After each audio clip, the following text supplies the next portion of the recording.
ڕامی عەبدوڕەحمان سەرۆکی ڕوانگەی سووری بۆ مافەکانی مرۆڤ ئەوەی پشتڕاست کردەوە کە هەتاوەکو ئێستا شەڕ و پێکدادانەکان لە ڕەقا بەردەوامە و هێزەکانی سەرباهەسەدە لە ڕەقە ماونێتەوە و تاوەکو ئێستا ڕەقا کۆنتڕۆڵ نەکراوە لەلایەن هێزەکانی سوپای عەرەبی سووریا.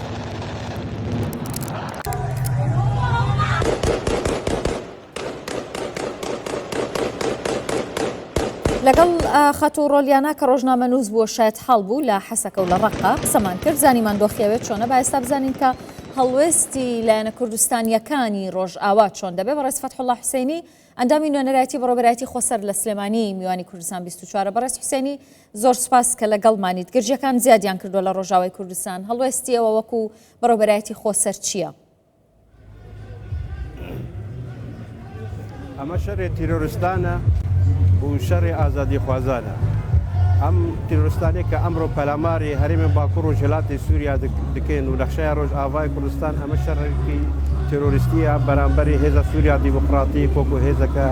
لەشکری و بەرامبەری ڕێبەبەریە خۆسەر وەکو پرۆژەیەکە سیاسی و بەرامبەری کوردی ڕۆژاوا وەکە نوتەوە دووەم لە هەندێک نەخشەیە سووریادا. ئەم گروپی تیرۆریستی ئەگەر هەلوەستەکە جددی لای وڵاتین گەرانتۆر وەکو فەرەنسا و ئەمریکا و بریتانیا لە دەرباری دەرحەقی ئەم گروپی تیرۆریستیانە نەبن، ئەمانە هەر پەلاماری ئەو هەرێماناتن و تەغییرەکە دیموگرافی دەکرد. ئەو بەڵام فەرەنسا کەمێک بەر لە ئێستا لەلایەن ماکرۆنەوە ئەوەی ئاشکرا کرد کە نیگەرانی قوڵی خۆیان گەیاندووەتە سەرۆکی سووریا و ینی سەرۆک بارزانانی ئەمڕۆ لە ڕاگەیەنراوەکەی و ئەوەی ئیمانوێل ماکرۆن جخت لە جێبەجێکردنی ڕێکەوتنەکان دەکرێتەوە کێ ڕێکەوتنەکان جێبەجێ ناکات؟ ئەم گروپی تیرۆریستی جێبەجێ ناکە کە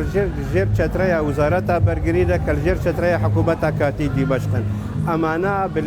تا ئێستا لێدوانن سیاسی باشن، وڵاتین گەرانتۆرژی باشن، هێزی سیاسی کوردستانیژی باشن، بەڵام ئەبێت شتێکی بەکردار هەبە تایبەت کە ئەم هێزانەی سەر عەرز هەماهەنگی لەگەڵ هێزە سووریا دیموکراتی بکەن. ئەمانە هاتن وەزعەکە شلوپێل بکەن، تێک بدن، خەڵتە ئەوراق بکەن بۆ ئەو پەیکەیە هەیی، ئەو جغرافیایە هەیە، ئەو نەتەوا هەیی لاواز بکەن. ئەمە پرۆبلەما گەورەیە لەبەر تا ڕێکەوتن هەنە ڕاستە، بەڵام ڕێکەوتنان جێبەجێ دەکەن. ئەمان ڕێکەوتنەیەکی نیسان پێشێل کرد و تێکدان و نەسفکردن. ئێستا بتەمانە ڕێکەوتنە دەهی ئازارژی نەسف بکن و جێبەجێ نەکەن. ئێمە داوامان دەکەن نەخشەیەکە سیاسی تازە سووریا بێتە دی. ئێمە بابەندی ڕێکەوتنە دەهی ئازارن کە توانی بن مەلامحی سووریای داهاتوو باش بکن و ڕسم بکن، بەڵام ئەمانە بابند بە هیچ پرەنسیبی ئەخلاقی و حتا پرەنسیبی جەنگ لایوان نییە. لەبەر ئەواژی ئەبێ وڵاتی گەرانتۆر شکلێکی کردار هەلوەست بەرامبەریان ئەمە لە دوانی سیاسی تێناگەن، ئەمە بە تەفاهمات تێناگەن و هەموو تەفاهمات و ڕێکەوتن هەیە پێشێل دەکەن. بەڕێز فەتحوڵڵا پێتان وایە هەنگاوی بەپەلە بۆ هێورکردنەوەی ئەم دۆخە چییە؟ ئەبێ دۆنیژی کۆبنەوە جەنابێ سەرۆک بەرزانی و جەنەرال مەزلوم عەبدێ لەگەڵ نێردراوی تایبەتی ترامپە بوو بۆ کاروباری سووریا، بەڵام بەپەلە ئەبێت تۆم بارەک ئەو نامەیە تادیئە و هێورکردنی وەزعەکە بگینە شەرع، بەڵام قەنەعاتی لە شەرعش نەتوانە ئەو وەزعە هەیە من بکە. لەبەر شەرع ئینسیاتیڤ لاوینی ئەم گروپی ڕادیکال ڕەدع بکە جبەر ئەمانە فەرمانێوان ڕاستوخۆ لە ئەنقەرانە. ئەنقەراژی تاقەتەنیایەک کێشەیە فۆبیایی کورد هەیە، ئەبێ دەستکەفتێ کوردان نەبێ، ئەبێ هێزە سووریا دیموکراتیک لاواز بکە، ئەبێ پرۆژەیەوانی سیاسی تێک بێدە. ینی کورد پرۆبلەمەکە مەزن لای تورکیا تاقەتەنیا وڵاتێکی کە دەسوەردانەکە مەزن کریزە سووریا دەکرد تا ئێستاژی بەردەوامە، بەڵام هیچ هەلوەست لایوانەیە. حکوومەتی کاتی دیمەشق ئەبێت تەحملاتە مەسئولیاتی خۆی نیشتمانی بکە و ئەو نامەیە کە هێزی کوردستانی بۆی نردیە ئەبێت تەفاهم بکە و ئەو ڕێکەوتنێوان گەلگەل هێزە سووریا دیموکراتیکە ئەبێت تەفاهم بکە کە ئەو پرۆژەیە سیاسی سلمە ئاهەلی پاراستی و خەڵکی خۆ پاراستی و جغرافیایەک پاراستیە، بەڵام تا ئێستاژی ئەو بێ ئینسیاتیفن و سفر ئینسیاتیفن و نەتوانی بزوو ئەو وەضع هێور بکەن، بەڵام شەر فراوانتر دەبە و گەورە دەبە. کەواتە پێشبینی ئێوە چییە؟ ینی پێتان وایە بە زوویە و دۆخی هێور نابێتەوە، ئەم شەڕە تاکی بەردەوامە بێت؟ ئەبێ بزووترین کات هێور ببە، هێور نابە ئەگەر ئینسیاتیف ئەوا بە و دەستیان والا بە بۆ شەر و بۆ ئینتیهاکات و بۆ تاوان دەرحەقی خەڵکی سڤیل دە واتە شەر گەرم دەبە و نەرم و ئەو قۆناغا سیاسیژی نرمنا به هر گرم ابا لبر اواجی ابي بزوترين كات شر بوستا جبرق نوستا شر فراوان تردبا وقورة تردبا وزياتر جي او جروب تيروريست دستيان والا دبا بو شر وبو تيقدان وبو تاوان در حق خلق سفيد دو تايبت جي در حق نتوا كردو شريك وان د بروجيا سياسي او جي ريبا بريا خسر ديا پێتان وایە کە ئەم گرژی و ئاڵۆزیانە ئەستەنگی دروست دەکات بۆ تێکەڵکردنەوەی هێزەکانی سووریای دموکرات لەگەڵ هێزەکانی سوپای سووریا؟ اوان هموتش قطع اكن يعني او بروجي هي وريكفترين هي قبول ناكن اما تكزيدك سر ولاتك نافندي او تكزدك ابي ولاتك نافندي با اوان دبيجن هيزا سوريا ديمقراط يك تك تك ابي تك وزارات برغري لا ما وزارات برغري نيه اگر نافي وزارات برغري هي بالسوبانيه اگر سوبا كب سوبا كين الاجتماعيه جروب راديكالن تشتنن محافظه ادلب هاتنا حكم همو سوريا دكن بلامات قرعات مدى ام تشسباندنا بزمان آسن واجر وقطعا نجاحات نينا جبر بيش اواجي بشار اسدجي ام اجندانا فرد كرو نجاحات داني سوريا ولاتكي تشاركي تعددي ابي دان بي بدن تقبل بكن كانت تويك دي هيا وهيزك دي هيا وريبابريك دي هيا ابي شريكي همو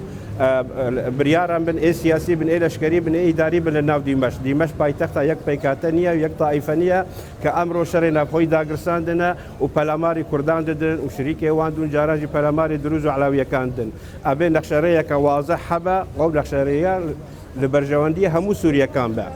احمد الشارع وجروبكي ابيتي بيجهجن كامولاتي هميانا بام بلامارانا نتوانا اراده كرد بشكينن ونا اراده هيزا سوريا ديمقراطيك بشكينن ونتوانا البروجي هيجي تيكي بدن راستا بلامار هبن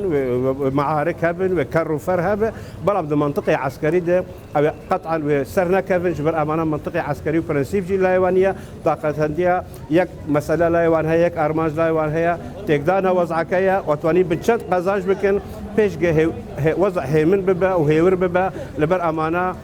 انسياتيف لايوانيه ابي انسياتيف بقرنا حكومتي خوي كحكومه دمشق وحكومه دمشق جديبه داوري كفتين هي واتواني دان بي بدا وجيبه باشا برس فتح الله يعني هزكاني سوريا الديمقراط لروي سربازيه او توانایان هي ك ڕوبەڕوو ببنەوە و ینی بتوانن ئەم هێرشانە تێک بشکێنن یان خۆیان نایەنەوێت زانیاریەکان لای تۆ چین لەو بارەیەوە؟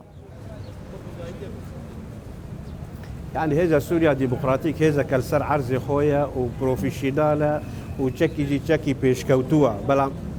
هذا سوريا ديمقراطيك حزناك او شرف روان به اگر شرف روان به دايم ولاتك بناوي ولاتك دراوسي هر يكسر لدواني خوددو ودكفنا في شرده او جي تركيا وبلان اوان شر الشيخ مقصود واشرفيه جوابو هذا سوريا ديمقراطيك بين الناوشر ودواي بلامارا كجورتر ببا وهمو ساحه روج افاي كردستان باكور جلاتي سوريا بكنشر وجارك ديني يعني اسيمان ما همو ببا دومان وببا شر وببا كشتن وببا شهادات اي متى استب حكيمانا هذا سوريا ديمقراطيك من الملان القشر دك راس برغريدك وخسارات الجورج درف ام جروب انشتا ده بلام ابي ام جروب انشتا بوستن وجارك ديك بقرينوا بريارن كهي وبو هيور كردنا وضعك وباور كفتنين هي اجرنا تركيا تحملها مسؤوليات جوردك برامبري او كومل كوجي در حق ملتي مل باكرو جلاتي سوريا ذكر ودرجه حكومتها اجرنا كواتا تحملها او مسؤولياتها اگر ريغري نكرد لبيشرويكان يان بيتان وايك اذا كان سبا عربي سوريا هيرش دكن سرنا وتشكر نشينكانيش بكل تاكيد امانه تيرورستن بناوي سباي عربي سورينا بلام هميان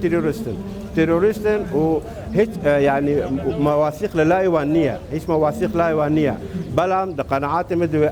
او جرأه لا ايوانيه كاتوانيبن او خط سوري سور كهنا كأوجي روج آفاي كردستان ببزينن لور حازيناك يا نتوك يا اتوان الجغرافيا خو باريس خلقي خو باريس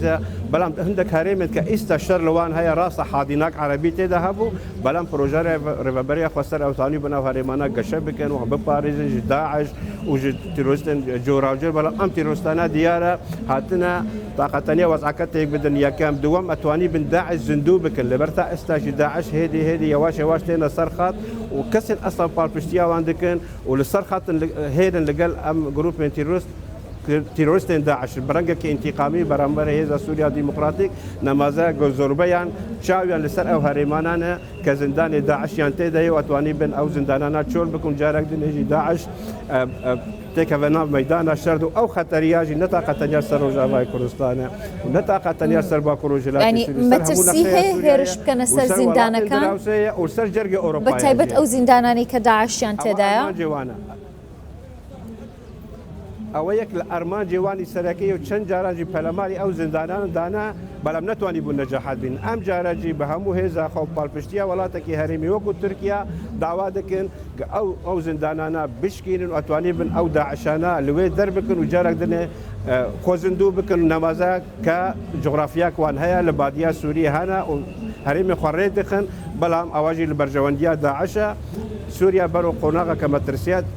مەترسیتار درێ ئەگەر هێزی ناودەولەتی کە ئەوانەی پاڵپشتی ئەحمەد شەرعکردن و ڕێ خۆشکردن بۆ ئەو کە حکمی خۆ بچەسبینە لە حکمێکی زیاتر لە ساڵک و تا ئیستاژی هیچ بێ هەلوەستن ئەگەر هەلوەست هەبژی هەلوەستی سیاسی تااقەتەنیانە ئەبێ هەلواستی کردار هەبن سووریا بەرەو قۆناغە کە مەترسیدار درا و سووریا بەرەو پەرچەبوونێ دچە و ئەگەر پەرچەبوونجی چێبوو ئەوەنەت قەزەنجاوان دەیوێت قەزەنجا هەموو پێکاتەیە بەڵێ بەڕێز حوسێنی بە پێی زانیاریەکانی جەنابەت هەسەدە لە چەند کاتژمێری داهاتوودا هیچ لە دوانێکی نوێی دەبێ بە تایبەت لە دوای پەیوەندیە تەلەفۆنیەکەی مەزلوم عەبدی و ئەحمەد شەرع